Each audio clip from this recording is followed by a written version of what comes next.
নবম, দশম এবং এসএসসি পরীক্ষার্থী যারা রয়েছে তাদের জন্য অত্যন্ত গুরুত্বপূর্ণ একটি উপন্যাস হলো 1971, যা তোমার সকল পরীক্ষায় আসবে। এই উপন্যাসটি রয়েছে তোমার সহপাঠ বইতে। আমি রাসেল স্যার তোমাদেরকে এই উপন্যাসটি একটু মূল বক্তব্যটা বুঝিয়ে বলার চেষ্টা করতেছি।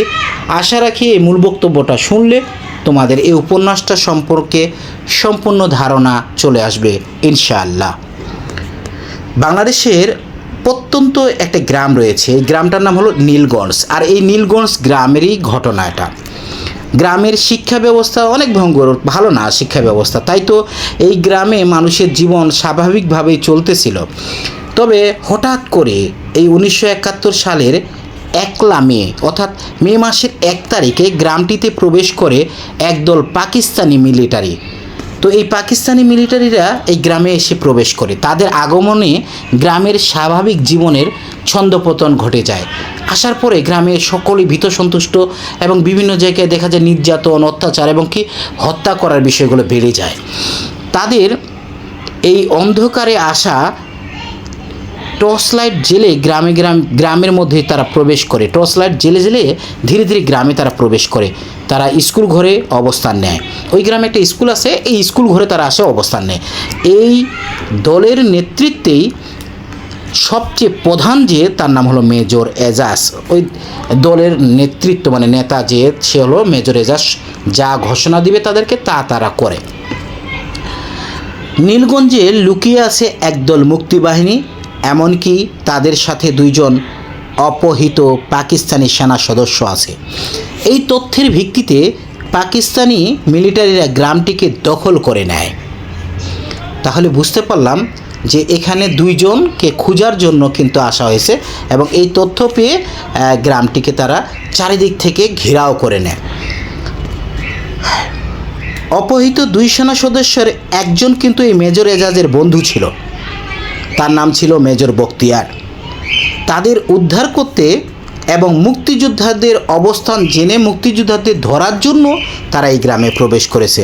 তাই মেজর এজাজ গ্রামের 2 অস্থায়ী বাসিন্দার, যেমন একজন ছিল ইমাম সাহেব এবং আজিজ মাস্টারকে ডেকে নিয়ে জিজ্ঞাসাবাদ করে এবং তাদেরকে বন্দি করে।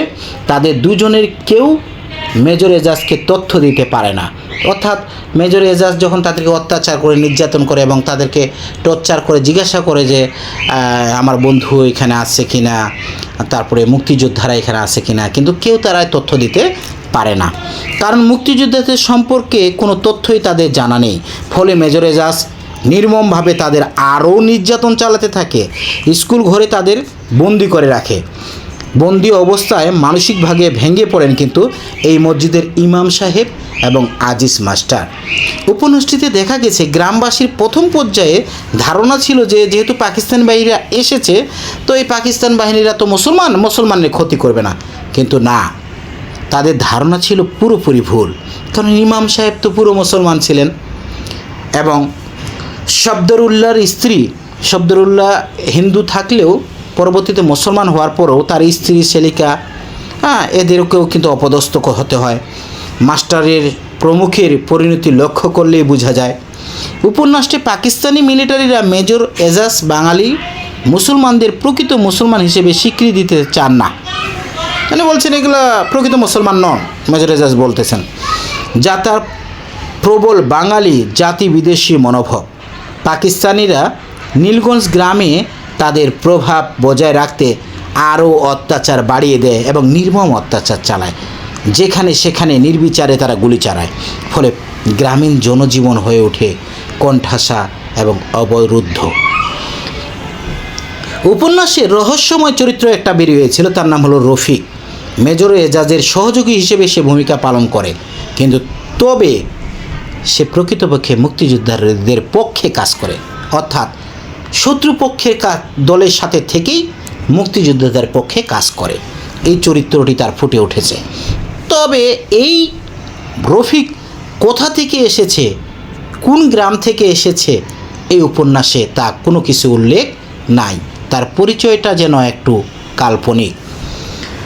মেজর এজাজকে গ্রামের মানুষদের নির্যাতন করার ব্যাপারে তিনি নিরুৎসাহিত করেন। মেজর এজাজকে বলেন গ্রামের মানুষকে এত নির্যাতন করেন না, অর্থাৎ গ্রামের মানুষের পক্ষে কাজ করতেছিল রফিক। এমনকি মূর্তির পিছনে লুকিয়ে থাকা বলাইয়ের সন্ধান জানতে চাইলে মেজর এজাজকে সে বুঝতেই দেয়নি যে মূর্তির পিছনে বলাই সাপ লুকিয়ে রয়েছে। যদিও উপন্যাসের শেষ দিকে মেজর এজাজ এসব কর্মকাণ্ডের বিরোধিতা করার কারণে রফিকের উপর মেজর এজাজের দারুণ একটা সন্দেহ চলে আসে এবং তিনি মুক্তিযোদ্ধাদের বাঁচাতে অবদান রেখেছেন মেজর এজাজকে বুঝে ফেলে। অর্থাৎ মেজর এজাজ এই কথাটা কিন্তু বুঝে ফেলে যে তিনি মুক্তিযোদ্ধাদেরকে বাঁচানোর জন্য অনেক সহযোগিতা করতেছে, ফলে রফিককে প্রাণত্যাগ করতে হয়।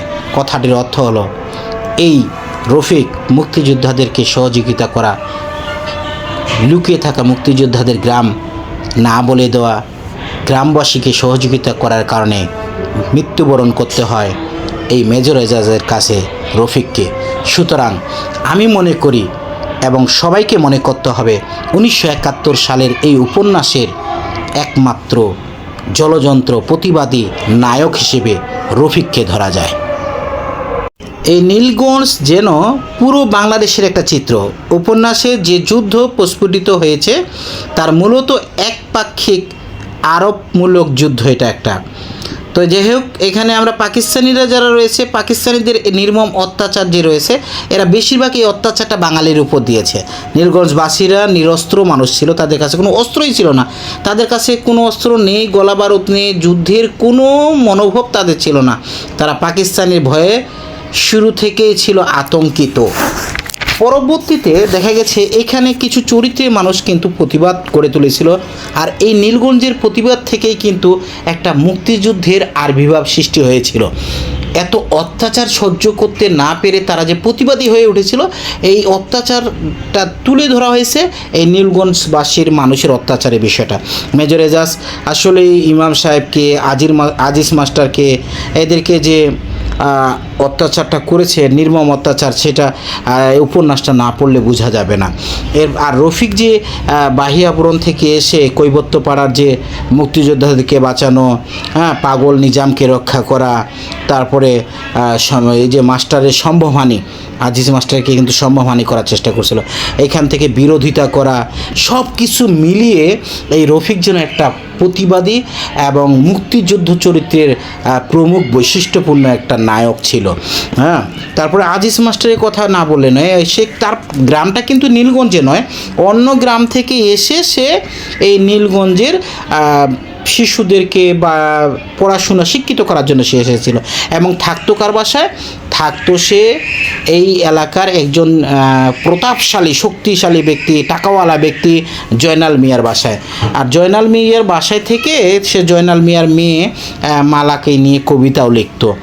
তারপরে ইমাম সাহেবের কথা বলি, উনিও একই মানুষ, তার গ্রাম কিন্তু এটা ছিল না, তিনিও অন্য একটি গ্রাম থেকে এসে এখানে নামাজ কালাম পড়াইতো মানুষদেরকে।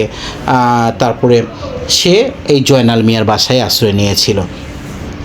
এরপরে মীর আলী একটা চরিত্র আছে, উনি বার্ধক্য এবং অন্ধ চরিত্র একজন ব্যক্তি, তারও কিন্তু একটা মুক্তিযোদ্ধাদের প্রতি ঘৃণা প্রকাশ পেয়েছে। অন্ধ হলেও কী হবে, ঘৃণা, ব্যক্তিগতভাবে তার অসহায়তা এখানে ছাপিয়ে পড়েনি, মিলিটারিদের প্রতি তার ঘৃণা এবং মিলিটারির যে কৈবত্যপাড়া আগুন দেখতে না পারার মধ্যে দিয়ে তার যে একটা বিশেষত্ব প্রকাশ পেয়েছে এই উপন্যাসে।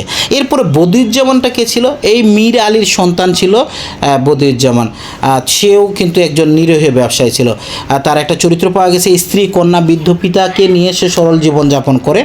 তো যখন গ্রামে মিলিটারিরা আসে না, তখন এই মিলিটারিরা আসার কথা শুনে সে দোকানে না গিয়ে বাড়ি ফিরতে গিয়ে পাকিস্তানি বাহিনীর কাছে নিজের জীবনকে অনিশ্চয়তার মধ্যে ফেলে দিয়েছিল। এটাও তার একটা প্রবল দায়িত্ববোধের পরিচয় ফুটে উঠেছে। তারপর এখানে ছিল শব্দরুল্লাহ, গ্রামের একজন সাধারণ মানুষ। জয়নাল মিয়ার কথায় সে আশ্বস্ত হয়ে মুসলমান হওয়ার কারণে পাকিস্তান বাহিনী তাদেরকে নির্যাতনের বাইরে রাখবে যদি মুসলমান হয়, এরকম আশ্বাস দিয়েছিল। সে আশ্বাস নিয়ে সে মুসলমান হয়ে গেছিল, কিন্তু তার নিজের স্ত্রী এবং সেলিকার উপর মিলিটারির যে নির্যাতনটা সে দেখেছে এবং সেটার পর থেকে সে বিপর্যস্ত এবং প্রতিশোধ নেওয়ার জন্য সে দা নিয়ে ছুটে বেড়ায়, মানে যাকে পাবে তাকে মেরে ফেলবে আর কি পাকিস্তান বাহিনীর, এরকম একটা চিন্তা ছিল। আরও ছোটোখাটো চরিত্র মিলিয়ে উপন্যাসটা যেন একদম প্রাণবন্ত হয়ে উঠেছে। এখানে দেখা গেছে যে নিজাম পাগল মাঠে মাঠে ঘুরে বেড়ায়, জঙ্গলে জঙ্গলে ঘুরে বেড়ায়, এই জন্য একটা উক্তি দেওয়া হয়েছে, পাগলদের সাপে কাটে না, কারণ সে যতই দূরে দূরে ঘুরে বেড়াক না কেন তার বিপদ হচ্ছিল না। আরও এখানে কৈবর্তপাড়ার একজন মহিলার কথা বলা হয়েছে, চিত্রা বুড়ি নামের একজন বুড়ি, তার ছেলে খুন হলে নীলগঞ্জের মাতব্বররা কোনো বিচারই করে না। তখন নীলু সেনের কাছে যখন যায় তখন নীলু সেন বলে তাকে কি একটা বুদ্ধি দেয়, কাকে বুদ্ধি দেয়? ওই চিত্রা বুড়িকে, যে যাও তুমি এক কাজ করো, পুলিশ থানায় গিয়ে একটা কেস করে দাও। কিন্তু সে থানা পুলিশ করতে চায় না, কারণ কি থানা পুলিশের কাছে গেলে বুড়িকে যদি তারা মেরে ফেলে, এই ভয়ে কিন্তু সে থানা পুলিশ করতে চায় না। সব কিছু মিলিয়ে মিলিটারি বলেন, বাঙালি বলেন, সব কিছু মিলিয়ে একটা মুক্তিযুদ্ধের প্রতিচ্ছবি এই নীলগঞ্জটাতে কিন্তু ফুটে উঠেছে। তো এই জন্যই বলা হয়েছে নীলগঞ্জ নিয়েই কিন্তু এই কাহিনিটা ফুটে উঠেছে। নীলগঞ্জের মানুষ, তাদের সাধারণ জীবন ব্যবস্থা এবং পাকিস্তান বাহিনীরা আসার পরে তাদের নির্যাতন অত্যাচারের ব্যবস্থাটা এখানে পরিপূর্ণ ফুটে উঠেছে। সব মিলিয়ে 1971 উপন্যাস যেন একটা মুক্তিযুদ্ধ প্রমুখ উপন্যাস। সকলকে এই উপন্যাসটা সংক্ষিপ্তভাবে বোঝানোর চেষ্টা করলাম। আশা রাখি যতটুকু বুঝিয়েছি এ থেকে যে কোনো প্রশ্নের উত্তর দিতে পারবে ইনশাআল্লাহ। সকলকে ধন্যবাদ। আমি রাসেল স্যার সকলের কাছেই বিদায় নিচ্ছি। আল্লাহ হাফেজ।